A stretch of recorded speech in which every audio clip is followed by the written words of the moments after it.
there YouTube! In this video we have a Chevy HHR similar to this one here.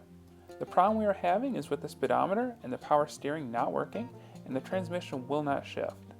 Ignore the other lights on the dash for now, as some of them are not fixed by this procedure. As we move closer to the cluster, you can see that the speedometer isn't moving off of 0 and that the power steering light is on. There is a very simple way to fix this, so let's start by popping the hood. You can see the fuse box, the positive jumper post, and the TCM, which has this blue harness clip attached to it. The TCM is where the problem is. The power steering, speedometer, and shifting all has some interaction with the TCM. Many of the forums I've read said to replace the TCM, that there's an issue with it or a fault, or that it has a bad wire in the harness. But looking at this harness, it wouldn't be fun to start diagnosing that. What I ended up figuring out is that it's just a bad ground going to the TCM.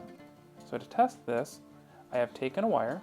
Yes, I know it's red, but it has an alligator clip on the end of it, and I attached it to the ground on the strut tower. It is then ran to a spade clip. From there, I wedged it in between the TCM and the plastic holder to create a good connection.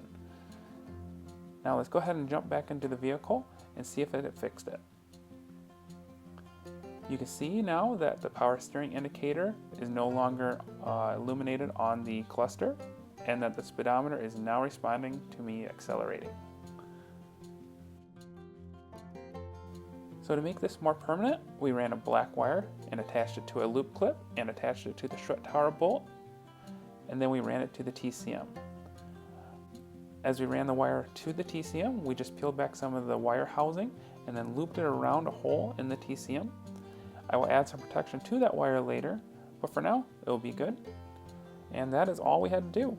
So please remember to like and subscribe and check out my other videos. Thanks for watching.